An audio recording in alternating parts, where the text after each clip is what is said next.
এখানে আলু, তেলের মধ্যে আলু, মসুর ডাল দিয়ে একটু ভেজে নিচ্ছি। প্রথমে আমি তেলের মধ্যে পাঁচফোড়ন দিয়েছি, আলু দিয়েছি আর মসুর ডাল, এটা আমার ভাজা হয়ে গেছে। এবার আমি সাদা ডাঁটা দিয়ে দেবো। আজ আমি সাদা ডাঁটা রান্না করবো মসুর ডাল দিয়ে।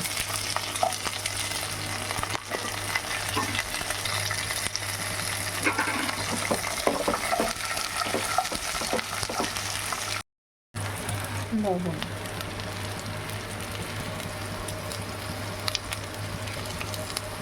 হলুদ, নুন হলুদ দিয়ে একটু ভালো করে নাড়াচাড়া করে নেব। জিরে গুঁড়ো,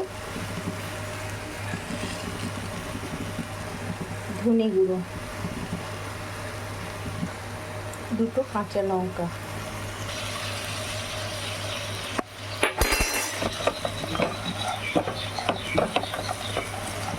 মশলাটা শুকনো আছে তাই আমি একটু সামান্য একটু জল দিয়ে দিলাম। এইভাবে আমি একটু কষিয়ে নেব। আমরা এইভাবে মুগ ডাল দিয়েও ডাঁটা করে থাকি, তবে মসুর ডাল দিয়ে করা হয় না। অনেকেই মুগ ডাল পছন্দ করেন না, অম্বল হয়, তো সেই জন্য তারা এইভাবে মসুর ডাল দিয়ে করবে, দেখবেন দুর্দান্ত স্বাদ লাগবে। মশলাটা আমার কষানো হয়ে গেছে, এবার আমি জল দিয়ে দেবো। কষানো আমার হয়ে গেছে, মশলার গন্ধ চলে গেছে, কাঁচা মশলার গন্ধ। এবার আমি এর মধ্যে জল দিয়ে দিই। আপনারা আদাও ব্যবহার একটু করতেই পারেন, তবে আমি এখানে আদাও দেবো না।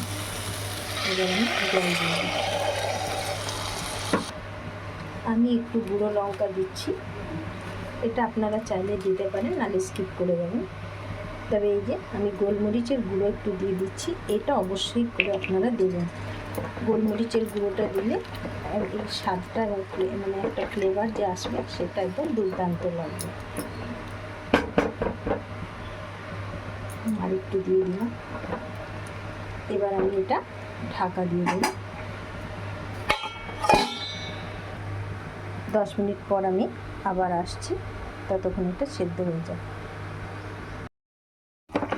আমার ডাঁটাও সেদ্ধ হয়ে গেছে, ডালও সেদ্ধ হয়ে গেছে, দেখুন জলটাও মরে গেছে।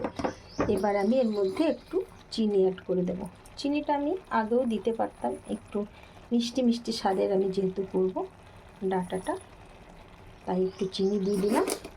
আর সবশেষে যেটা আমি দেব সেটা হচ্ছে এই যে আমি কতগুলো কিশমিশ ভিজিয়ে রেখেছিলাম, সেই কিশমিশগুলো এর মধ্যে দিয়ে দিলাম। এটা অপশনাল, আপনারা চাইলে দিতে পারেন, নাহলে নাও দিতে পারেন। এখানে আপনারা একটু উপর থেকে পেঁয়াজ ভাজাও দিয়ে দিতে পারেন, ওটাও খুব সুন্দর লাগবে, দারুণ লাগবে। তবে আমি আজকে পেঁয়াজ ভাজা দেবো না, তাই আমি একটু কিশমিশ দিয়ে দিলাম। এটা বেশ মিষ্টি মিষ্টি স্বাদের, খুব ভালো লাগবে। চলুন,